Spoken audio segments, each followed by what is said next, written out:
تو یہ کہتے ہیں سگنل بہت کم آ رہے ہیں. میں نے کہا جی آپ مجھے پھر آڈیو میسج کر دیں. تو انہوں نے آڈیو پیغام کے ذریعے سے مجھے بتایا کہ اس وقت وہاں کیا چل رہا تھا اور مذاکرات کے بارے میں جو محسن نقوی صاحب کا دعویٰ ہے اس بارے میں یہ اس وقت کیا کہہ رہے تھے جس وقت وہ دھرنا اپنے آخری مراحل میں تھا اور جب وہ مریدکے میں رکا ہوا تھا جس جگہ پہ بعد میں قتل عام ہوا جہاں پہ وہ پورا سانحہ ہوا. اب یہ پیغام سنوانے کا وقت آ گیا. اس کا ایک حصہ میں آپ کو سناتا ہوں. ابھی کچھ چیزیں اور میرے پاس وہ میں آپ کو بعد میں بتاؤں گا. لیکن پہلے آپ ذرا یہ سنیں کہ علامہ فاروق الحسن صاحب کیا کہہ رہے ہیں جن کا تعلق تحریک لبیک سے اور وہ ان کے شورا کے اہم ترین ہیڈ ہے. یہ سنیں. السلام علیکم ورحمۃ اللہ وبرکاتہ. بھائی معاملہ یہ ہے کہ یہ جان بوجھ کے حالات کو خراب کرنے اور کشیدہ کرنے کی صورتحال نظر آ رہی ہے.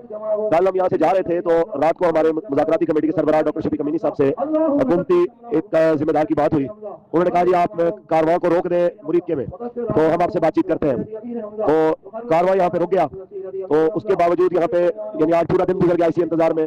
ان کی طرف سے دوبارہ کوئی رابطہ نہیں ہوا مذاکرات کے لیے. اور الٹا یہ ہوا کہ جہاں پہ تحریک کے ساتھ وابستہ لوگ مساجد کے یا مدارس کے سربراہ تھے ان کے گھر گرائے جا رہے ہیں. ان کی مساجد کو مدارس کو سیل کیا جا رہا ہے اور یہاں پہ بھی فورسز جمع کی جا رہی ہے. رینجر کی ایک بڑی تعداد اور پولیس کی جو ہے وہ اس کے قرب و جوار میں. میں یہ سمجھتا ہوں کہ یہ جان بوجھ کے اشتعال دلانے والی حرکتیں ہیں اور ہماری طرف سے اگر یہ کہا جا رہا ہے کہ یہ کوئی سخت موقف کے ساتھ ہے تو بات صرف اتنی سی ہے کہ ہم مذاکرات کے لیے ہم نے کہا کہ آپ ٹیبل پہ کوئی سنجیدہ بندے بٹھائے یا ہم سے بات سمجھ لیں یا ہمیں بات سمجھا دیں تو یہ معاملہ ایک گھنٹے میں حل ہو سکتا ہے.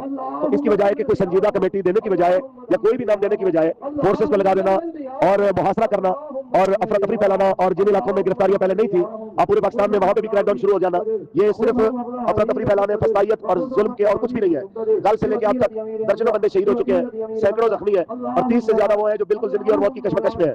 ہم صرف ایک سوال کر رہے ہیں کہ بھائی اعلان احتجاج کا ہوا تھا, احتجاج شروع بھی نہیں ہوا, آپ نے گولی کیوں چلائی ہے اور ابھی بھی گولی کیوں چلا رہے ہو کہ جس وقت ہم ابھی تک آپ کو پتا ہے کہ اگر ہمارے ہاتھ سے یا ہمارے کراؤڈ سے کوئی رد عمل آتا جس کے رد عمل میں کوئی پولیس والے یا رینجر والے کی جان چلی جاتی اس وقت سارا میڈیا ہمارے اوپر بات کر رہا ہوتا. لیکن اب تک کسی ایک بھی سیکورٹی فورسز کے جوان کا جان بات نہ ہونا اور صرف ہماری لاشوں کا گرنا یہ چیز کی علامت ہے کہ ہم سے بڑا پرامن کوئی نہیں ہے. لیکن یہاں پہ صورتحال ایسی ہے کہ دنیا کے سامنے یہ پتہ نہیں کیا ثابت کرنا چاہ رہے ہیں. لیکن میں اس موقع پہ کہوں گا آپ تمام ساتھی جتنے بھی صحافی حضرات ہیں آپ اس معاملے میں ہماری آواز کو لوگوں تک پہنچائیں. اچھا جی, یہ آپ سن رہے تھے علامہ فاروق الحسن